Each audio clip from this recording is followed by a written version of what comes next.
Doni adalah seorang insinyur sipil muda yang penuh semangat dan ambisi. Di usianya yang baru menginjak 29 tahun, ia sudah dipercaya oleh perusahaan konstruksi ternama untuk menangani berbagai proyek besar. Kali ini, ia mendapatkan tugas untuk melakukan survei lokasi pembangunan jalur baru yang akan menghubungkan dua kota kecil di pedalaman Jawa Timur. Sebuah tanggung jawab besar yang ia sambut dengan antusias, meskipun lokasinya cukup terpencil dan jarang dijamah manusia. Perjalanan Doni dimulai dari kota asalnya dengan mobil dinas perusahaan. Ia membawa perlengkapan survei lengkap, termasuk alat pemetaan modern, peta digital, dan beberapa bekal makanan ringan untuk perjalanan yang panjang. Sambil menyetir, Doni merasa yakin tugas ini tidak akan terlalu sulit. Namun, semakin jauh ia meninggalkan kota, jalanan mulai berubah. Aspal mulus berganti menjadi jalan berbatu yang semakin sempit, hingga akhirnya hanya berupa jalur tanah di tengah hutan yang lebat. Di sepanjang perjalanan, pemandangan berubah menjadi suram. Hutan yang ia lewati terasa begitu sepi, bahkan suara burung atau hewan liar jarang terdengar. Sinyal ponselnya mulai menghilang, membuat aplikasi petanya menjadi tidak berguna. Meskipun demikian, Doni tetap melanjutkan perjalanan dengan keyakinan bahwa ia akan segera menemukan jalur yang benar. Namun, hatinya mulai terasa tidak nyaman, terutama ketika melihat langit yang mulai gelap, pertanda bahwa malam segera tiba. Saat waktu menunjukkan pukul 5 sore, Doni mulai menyadari bahwa ia telah keluar dari jalur yang seharusnya. Ia berhenti sejenak di pinggir jalan, memeriksa peta manual yang ia bawa sebagai cadangan. Sayangnya, peta itu tidak mencantumkan detail wilayah yang sedang ia lalui. Hanya ada hamparan hutan di sekitar, tanpa tanda-tanda pemukiman manusia. Ia merasa cemas, tetapi mencoba tetap tenang. Dalam hati, ia berpikir bahwa ia hanya perlu melanjutkan perjalanan dan pasti akan menemukan desa terdekat. Doni memutuskan untuk tetap mengemudi, mengikuti jalan tanah yang sepertinya mengarah ke suatu tempat. Setelah sekitar setengah jam berkendara, ia melihat sebuah papan kecil yang terpancang di pinggir jalan. Tulisan di papan itu sudah usang, hampir tidak terbaca, tetapi Doni bisa mengenali satu kata, Desa Wening. Hatinya lega. Setidaknya ia tahu ada sebuah desa di dekat sini. Ia berharap bisa bertanya pada warga desa tentang arah jalan yang benar dan mungkin menginap semalam jika terlalu gelap untuk melanjutkan perjalanan. Namun, ketika ia melanjutkan perjalanan dan memasuki desa itu, suasana langsung berubah. Jalanan desa tampak lengang, dengan deretan rumah kayu yang berdiri berjajar di kedua sisi jalan. Rumah-rumah itu tampak tua dan tidak terawat, seolah sudah lama tidak dihuni. Tidak ada suara ayam berkokok, tidak ada anak-anak bermain, bahkan tidak ada satupun orang yang terlihat di luar rumah. Desa itu seperti kota mati yang terabaikan oleh waktu. Doni memarkir mobilnya di depan salah satu rumah yang terlihat sedikit lebih baik dibandingkan rumah-rumah lainnya. Dengan hati-hati, ia keluar dari mobil dan berjalan menuju pintu rumah itu. Tangannya gemetar saat mengetuk pintu, namun ia mencoba meyakinkan dirinya bahwa ini hanya rasa lelah setelah perjalanan panjang. Setelah beberapa saat, pintu rumah itu terbuka dengan perlahan. Seorang pria tua berdiri di ambang pintu, mengenakan pakaian yang tampak usang. Pria tua itu menatap Doni dengan tatapan kosong yang sulit dibaca. "Ada yang bisa saya bantu?" tanyanya dengan nada datar. Doni langsung menjelaskan bahwa ia adalah seorang insinyur yang tersesat dalam perjalanan survei, dan ia membutuhkan petunjuk arah untuk kembali ke jalan utama. Pria itu tidak segera menjawab, melainkan mengamati Doni dari ujung kepala hingga kaki, seolah sedang menilai sesuatu. Setelah beberapa detik yang terasa seperti selamanya, pria itu akhirnya berbicara. Hari sudah hampir gelap. Menginaplah dulu di sini.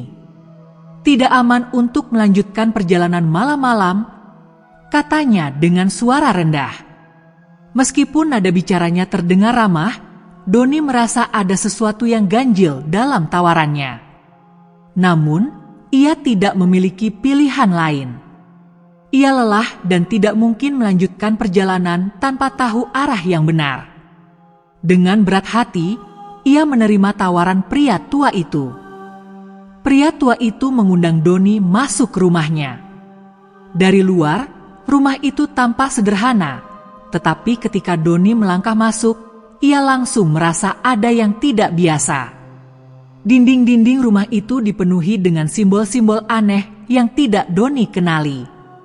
Ada ukiran-ukiran berbentuk lingkaran, segitiga, dan pola-pola rumit lainnya yang seolah-olah memiliki makna tertentu.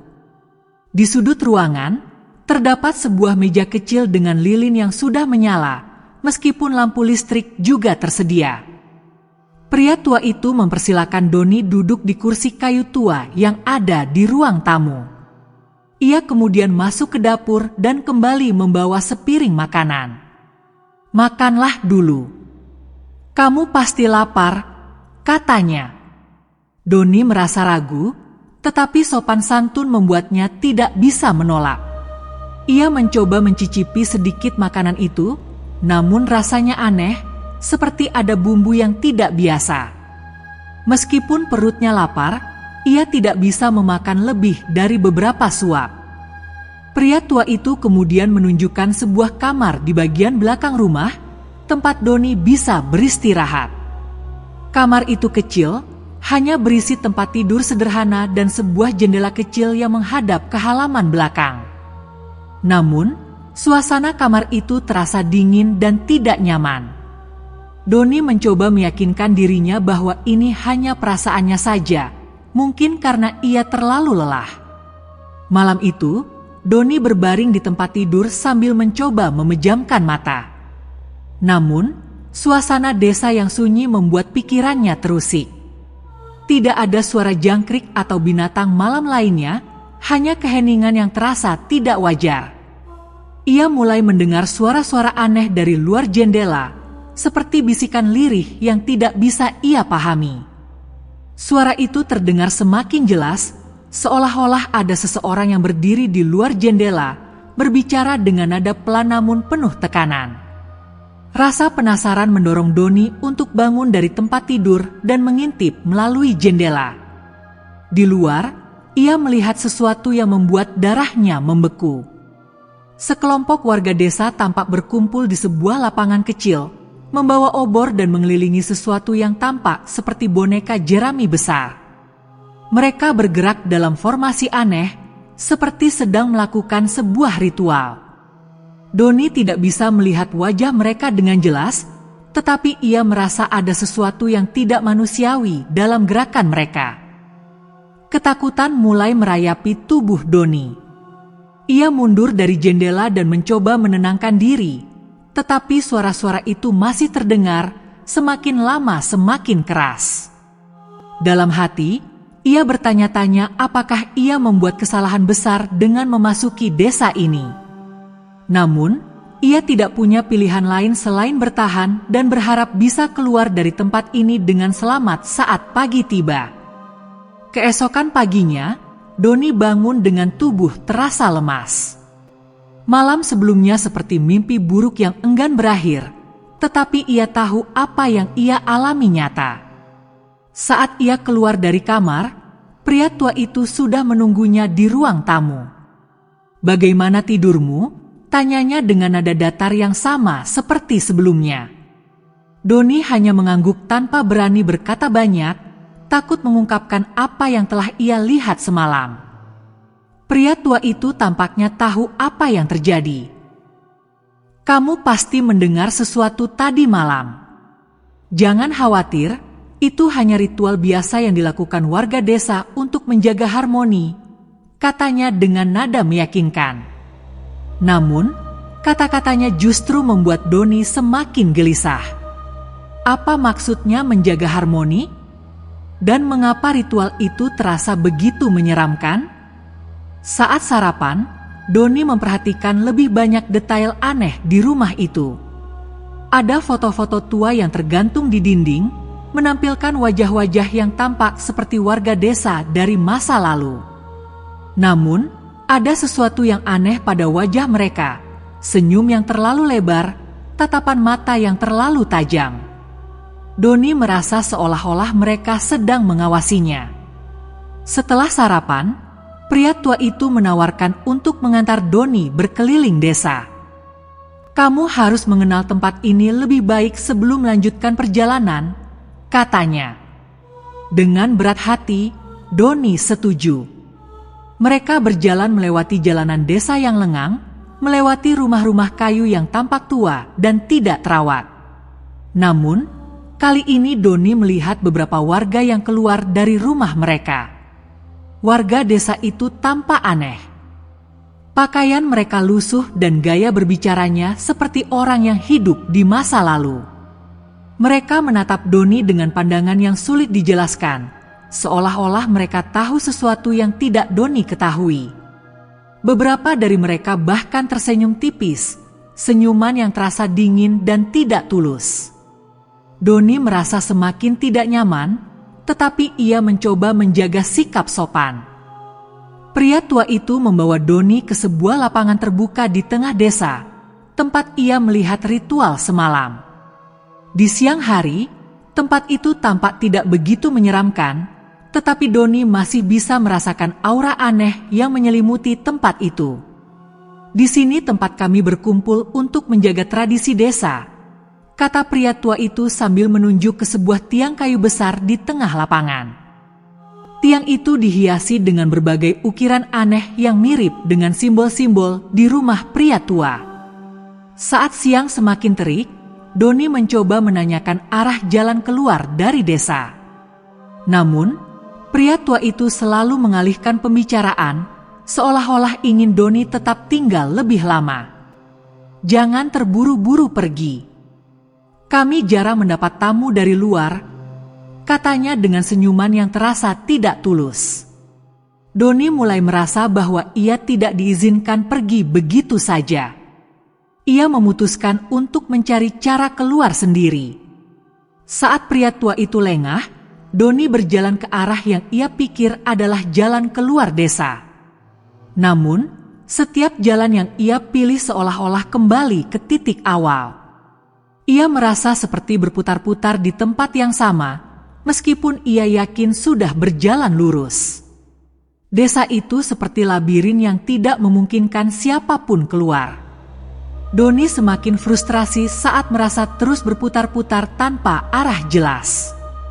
Desa Wening yang terlihat kecil itu ternyata menyimpan banyak lorong sempit dan jalur tersembunyi yang seolah membawanya kembali ke tempat semula. Bahkan, ketika ia mencoba menandai pohon-pohon di sepanjang jalan dengan coretan kecil, tanda-tanda itu justru muncul di tempat yang tak ia lewati sebelumnya, membuat akalnya semakin sulit menerima apa yang terjadi. Panik, ia memutuskan untuk kembali ke rumah pria tua tadi. Namun, saat ia kembali, pria itu sudah tidak ada di sana. Rumah tersebut kini terlihat lebih gelap dan suram dibandingkan sebelumnya. Doni memeriksa setiap sudut rumah untuk mencari tanda-tanda keberadaan pria tua itu, tetapi yang ia temukan hanyalah lebih banyak simbol-simbol aneh yang terukir di dinding. Di salah satu ruangan, ia melihat sesuatu yang membuat bulu kuduknya meremang. Sebuah altar kecil dengan patung kayu berbentuk manusia tanpa wajah, dikelilingi lilin yang telah meleleh hingga lantai. Sebuah buku tua terbuka di atas altar, dengan tulisan yang sulit Doni pahami. Halamannya penuh dengan gambar-gambar menyeramkan, seperti sketsa makhluk aneh dan ritual mengerikan. Meski tak mengerti, Doni merasa buku itu memegang kunci dari misteri desa ini. Ia mengambil foto beberapa halaman dengan ponselnya, berharap bisa mempelajarinya nanti. Namun, saat ia mencoba keluar dari ruangan itu, pintu yang sebelumnya terbuka kini tertutup rapat, seperti terkunci oleh kekuatan tak terlihat. Doni berusaha membuka pintu dengan seluruh kekuatannya, tetapi pintu itu tidak bergeming. Udara di dalam ruangan tiba-tiba terasa berat, dan suara bisikan samar mulai terdengar lagi, kali ini jauh lebih jelas. Bisikan itu berbicara dalam bahasa yang tidak Doni pahami, tetapi nada suaranya membuat bulu kuduknya meremang. Dengan panik, ia mencari jalan keluar lain dan menemukan sebuah jendela kecil yang setengah terbuka.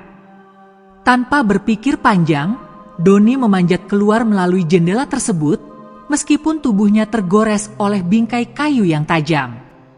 Ia mendarat di halaman belakang rumah, tepat di depan pohon besar yang tampak tua dan mengerikan. Pohon itu memiliki akar-akar yang melilit ke segala arah, seolah-olah ingin mencengkeram siapa saja yang mendekat. Namun, yang paling membuat Doni ngeri adalah sesuatu yang tergantung di salah satu cabang pohon.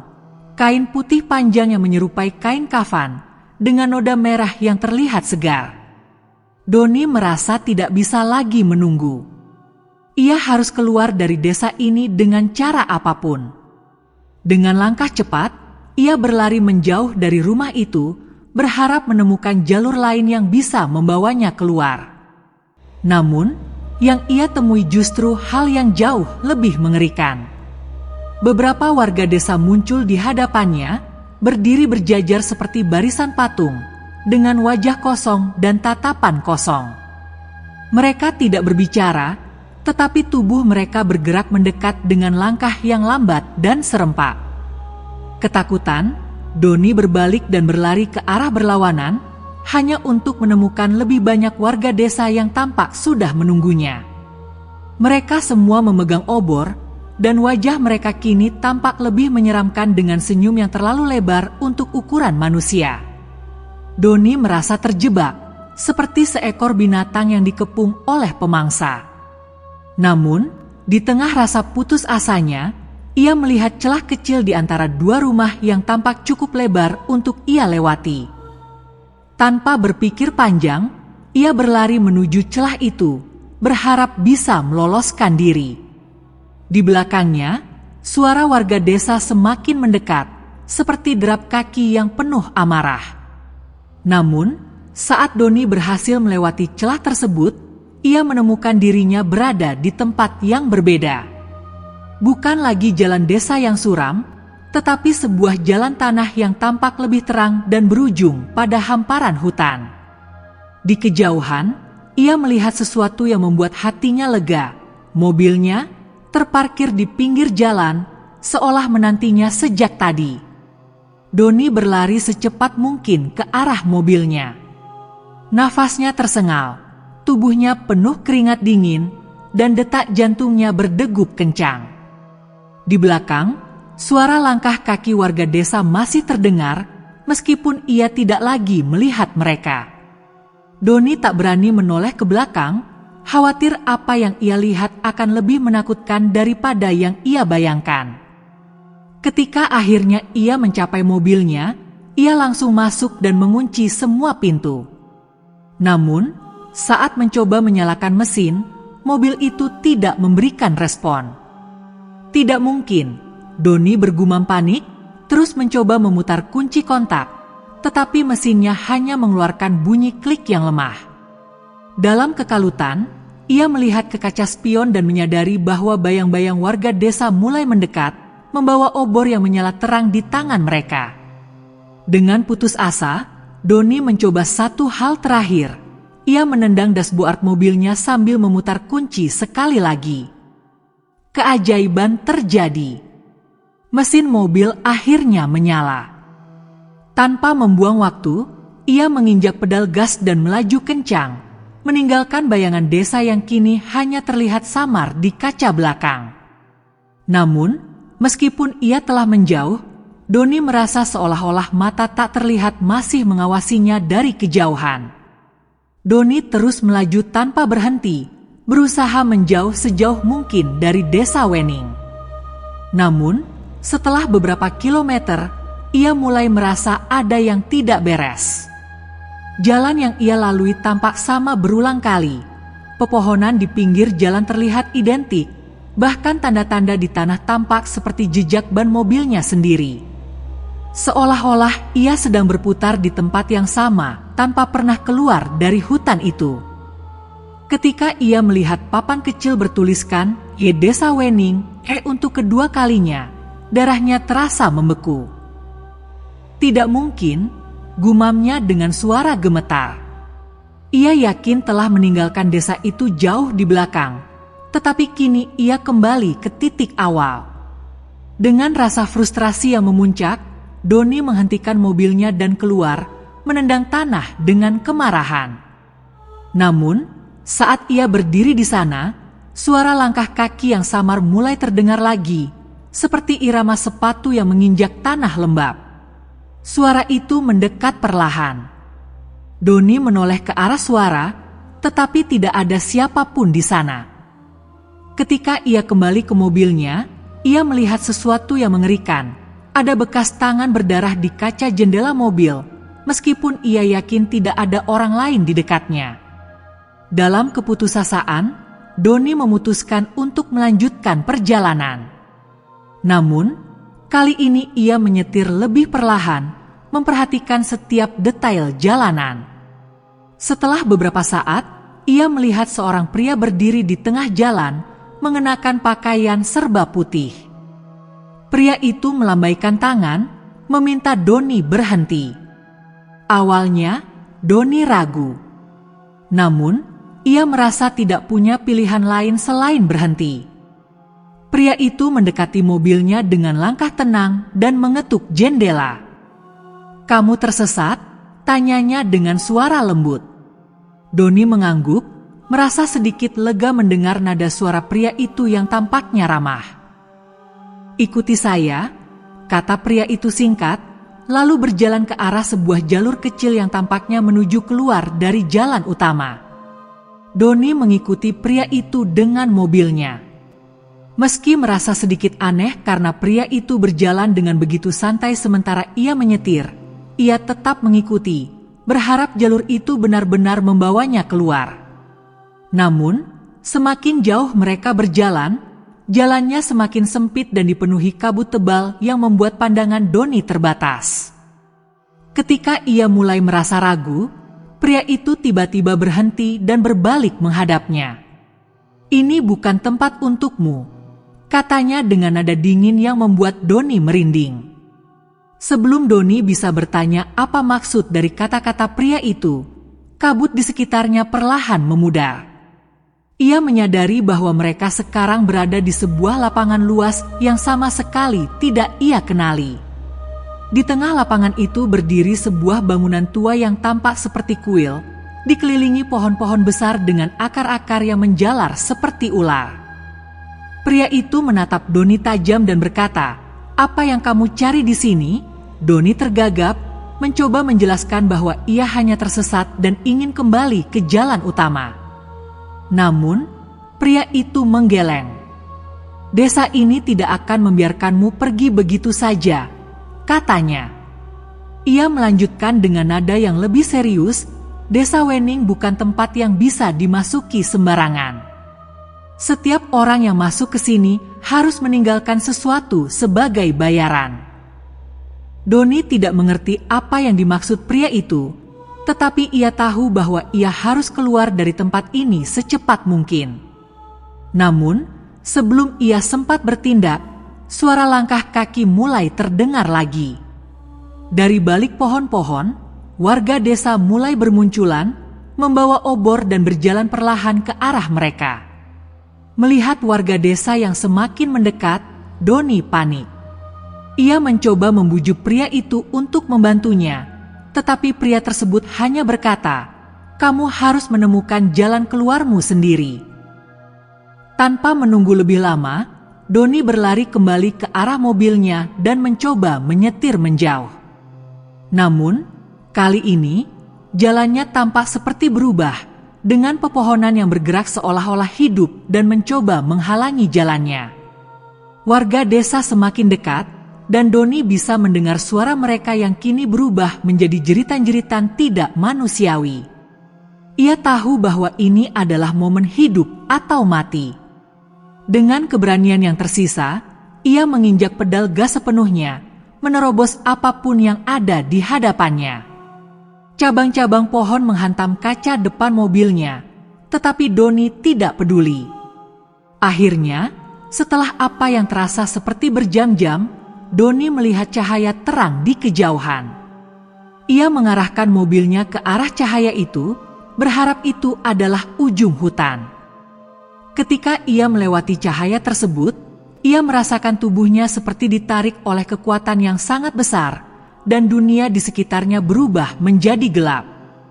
Ketika Doni membuka matanya, ia mendapati dirinya terbaring di jalan aspal yang familiar, dengan mobilnya terparkir di sampingnya. Hutan yang menyeramkan itu kini tidak terlihat lagi, dan ia bisa mendengar suara burung dan gemerisik daun yang menenangkan. Namun, ketika ia melihat ke tangannya, ia menemukan sesuatu yang aneh, sebuah tanda seperti bekas luka berbentuk simbol yang ia lihat di desa itu. Doni duduk terdiam di pinggir jalan, mencoba mengatur napas dan memahami apa yang baru saja terjadi. Langit di atasnya cerah, dan suara alam yang sebelumnya tak terdengar di desa Wening kini memenuhi udara. Mobilnya tampak utuh, tanpa goresan, seolah perjalanan di desa misterius itu hanya mimpi buruk. Namun, tanda berbentuk simbol di tangan kirinya membuktikan bahwa semuanya nyata. Ia menghidupkan mesin mobil, kali ini langsung menyala tanpa masalah. Dengan hati-hati, Doni memutar balik kendaraan dan mengarahkannya menuju kota terdekat. Sepanjang perjalanan, ia tak bisa berhenti memikirkan apa yang sebenarnya terjadi. Desa Wening, ritual aneh, dan pria berpakaian putih yang menolongnya, semuanya terasa seperti potongan-potongan teka-teki yang tak dapat disatukan. Namun, sesuatu yang lebih mengganggu pikirannya adalah rasa bahwa ia sedang diawasi. Meski ia jauh dari desa itu, bayangan dan perasaan tidak nyaman terus menghantuinya. Setiap kali ia melihat ke kaca spion, ia merasa ada sesuatu di sana, tetapi tidak pernah bisa menangkapnya dengan jelas. Setibanya di kota terdekat, Doni segera mencari tempat untuk beristirahat. Ia menemukan sebuah warung kecil di pinggir jalan yang dijalankan oleh seorang pria tua ramah bernama Pak Hasan. Melihat kondisi Doni yang kusut, Pak Hasan bertanya apakah ia baik-baik saja. Awalnya Doni ragu untuk berbicara, tetapi setelah merasakan ketulusan pria tua itu, ia akhirnya menceritakan semuanya. Pak Hasan mendengarkan dengan seksama tanpa memotong cerita. Setelah Doni selesai, pria tua itu menghela napas panjang. "Kamu telah memasuki tempat yang tidak seharusnya," katanya dengan nada serius. Ia menjelaskan bahwa legenda tentang desa Wening sudah lama menjadi cerita yang beredar di kalangan warga sekitar. Desa itu bukan desa biasa, ia adalah tempat yang terperangkap antara dunia nyata dan alam gaib, dihuni oleh roh-roh yang mencari sesuatu dari manusia yang tersesat di sana. Pak Hasan juga memperingatkan bahwa tanda di tangan Doni bukanlah sesuatu yang bisa diabaikan. Itu adalah jejak mereka, sebuah peringatan, atau mungkin ikatan, kata Pak Hasan. Kamu mungkin telah keluar dari desa itu, tetapi mereka tidak akan melepaskanmu begitu saja. Atas saran Pak Hasan, Doni pergi menemui seorang tokoh spiritual terkenal di daerah itu, seorang kiai bernama Pak Hadi. Kiai Hadi tinggal di sebuah pesantren kecil di pinggiran kota, tempat banyak orang datang untuk mencari nasihat dan pertolongan. Ketika Doni menunjukkan tanda di tangannya dan menceritakan pengalamannya, Kiai Hadi segera memahami bahwa ini adalah masalah yang serius. Desa Wening adalah tempat di mana batas antara dunia kita dan dunia mereka sangat tipis, jelas Kiai Hadi. Ia mengatakan bahwa roh-roh di desa itu tidak akan melepaskan Doni begitu saja, terutama karena ia telah melihat sesuatu yang seharusnya tidak dilihat. Ritual yang kamu saksikan adalah bagian dari keseimbangan mereka. Dengan hadir di sana, kamu telah mengganggu tatanan itu. Untuk membantu Doni, Kiai Hadi melakukan serangkaian doa dan ritual pembersihan. Ia juga memberikan jimat kecil yang terbuat dari kain putih dengan tulisan ayat-ayat Al-Quran di dalamnya. Jimat ini akan melindungimu, tetapi ingatlah, kekuatan sejati datang dari keyakinanmu kepada Tuhan. Perbanyak doa dan jaga hati agar tetap bersih, pesan Kiai Hadi. Meskipun Doni merasa lebih tenang setelah bertemu Kiai Hadi, gangguan-gangguan aneh masih terus terjadi. Di malam hari, ia sering mendengar suara-suara aneh di luar jendela kamar, meskipun ia tinggal di apartemen lantai atas. Lampu sering berkedip, dan bayangan-bayangan samar muncul di sudut-sudut ruangan. Salah satu pengalaman paling menyeramkan terjadi ketika Doni sedang bekerja di kantornya. Ia sendirian di ruangannya ketika tiba-tiba terdengar ketukan di pintu.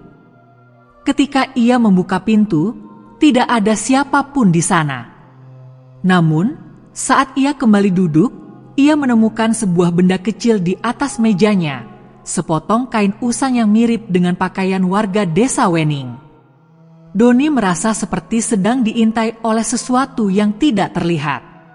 Ia mulai kehilangan fokus dalam pekerjaannya dan sering merasa paranoid. Ketakutan ini perlahan menggerogoti mentalnya, membuatnya semakin yakin bahwa ia belum benar-benar bebas dari cengkeraman desa Wening.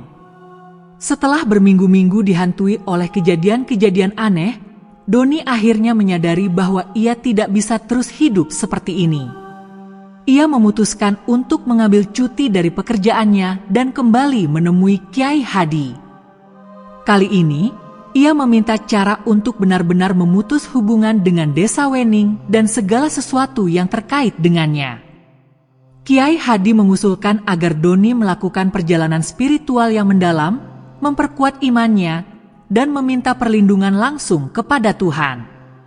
Ia juga menyarankan Doni untuk memberikan sedekah dan melakukan amal sebagai bentuk penebusan. Kadang-kadang, gangguan seperti ini terjadi karena ada sesuatu dalam diri kita yang membuat mereka tertarik. Dengan membersihkan hati dan pikiran, kita bisa memutuskan ikatan itu, kata Kiai Hadi. Doni mengikuti semua saran Kiai Hadi. Ia merasa bahwa perlahan, gangguan-gangguan itu mulai berkurang. Meskipun trauma akan pengalamannya di desa Wening masih membekas, Doni belajar untuk menerima bahwa ada hal-hal di dunia ini yang berada di luar kendali manusia. Pengalaman ini mengubah hidupnya, membuatnya lebih bersyukur dan lebih berhati-hati dalam setiap langkah yang ia ambil. Namun, setiap kali ia melihat tanda di tangannya, ia tahu bahwa bagian kecil dari desa Wening akan selalu menjadi bagian dari dirinya. Setelah melewati proses panjang untuk memulihkan diri dari trauma, Doni mulai melihat kehidupan dari sudut pandang yang berbeda. Ia lebih banyak menghabiskan waktu untuk merenung dan mendekatkan diri kepada Tuhan.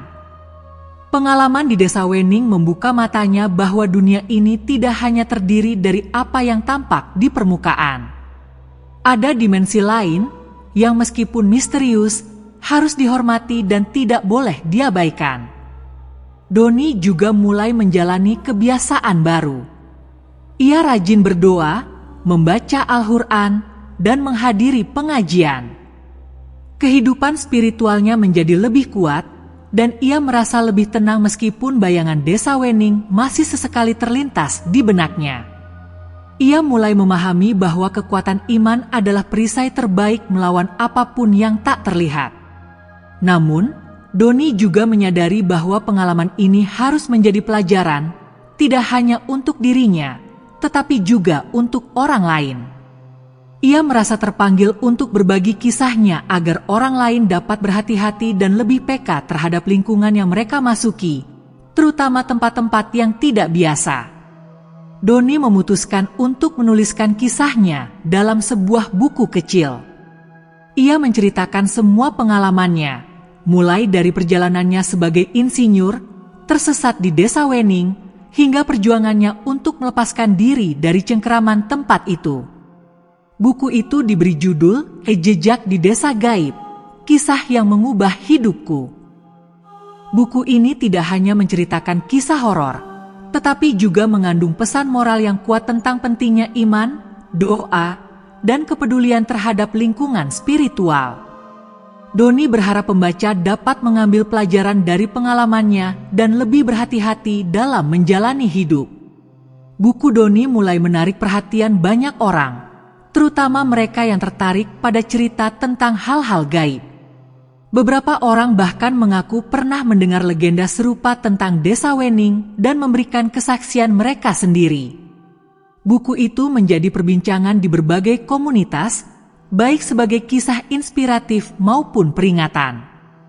Dalam perjalanan mempromosikan bukunya, Doni bertemu dengan beberapa orang yang memiliki pengalaman mirip dengannya. Mereka menceritakan tentang tempat-tempat yang juga memiliki aura mistis, di mana waktu dan ruang tampak berjalan berbeda. Dari cerita-cerita ini, Doni semakin menyadari bahwa dunia gaib bukanlah sekadar mitos, melainkan realitas yang tidak bisa diabaikan. Salah satu pertemuan paling berkesan adalah dengan seorang wanita bernama Nina yang pernah tersesat di sebuah hutan dan merasa seperti berada di tempat yang tidak biasa. Nina menceritakan bahwa ia juga mengalami gangguan setelah kejadian itu, tetapi akhirnya bisa pulih setelah menjalani proses spiritual yang intens. Pertemuan ini memberikan Doni rasa lega bahwa ia tidak sendirian dalam pengalamannya. Melalui diskusi dengan orang-orang ini, Doni semakin yakin bahwa kisahnya memiliki makna lebih dalam. Ia melihat bahwa banyak orang yang membutuhkan bimbingan dan pencerahan tentang bagaimana menghadapi pengalaman seperti ini. Doni memutuskan untuk mendirikan sebuah komunitas kecil yang fokus pada peningkatan kesadaran spiritual dan perlindungan diri dari gangguan dunia gaib. Komunitas ini diberi nama Cahaya Harmoni, dan anggotanya terdiri dari orang-orang yang memiliki pengalaman serupa atau tertarik pada pengembangan spiritual. Melalui komunitas ini, Doni mengadakan berbagai kegiatan seperti diskusi, doa bersama, dan pelatihan tentang cara menjaga keseimbangan spiritual. Ia juga mengundang para ulama dan tokoh spiritual untuk memberikan ceramah, sehingga anggota komunitas dapat memperdalam pemahaman mereka tentang dunia spiritual. Komunitas ini berkembang dengan cepat, dan banyak orang merasa terbantu melalui kegiatan-kegiatannya. Doni merasa bahwa inilah panggilannya, membantu orang lain agar tidak mengalami trauma seperti yang pernah ia alami. Meski kehidupan Doni telah kembali normal dan ia menemukan tujuan baru dalam hidupnya, kenangan tentang Desa Wening tidak pernah benar-benar hilang. Ia masih mengingat setiap detailnya, rumah-rumah kayu yang tua, simbol-simbol aneh, ritual mengerikan, dan terutama pria tua yang memberinya tempat untuk menginap. Namun, Doni memilih untuk tidak lagi memandang pengalaman itu sebagai kutukan. Ia melihatnya sebagai pelajaran berharga yang mengubah hidupnya menjadi lebih baik. Desa Wening, meskipun penuh dengan kengerian, mengajarinya tentang pentingnya iman, keberanian, dan rasa hormat terhadap hal-hal yang tidak kita pahami. Doni kini hidup dengan lebih damai, menjalani hari-harinya dengan keyakinan bahwa ia telah menjalani takdirnya. Ia tidak tahu apa yang sebenarnya terjadi di Desa Wening atau mengapa ia dipilih untuk mengalaminya, tetapi ia percaya bahwa setiap peristiwa dalam hidup memiliki tujuan. Dan tujuan itu adalah untuk menjadikan dirinya, dan mungkin orang lain, lebih kuat dan lebih bijaksana.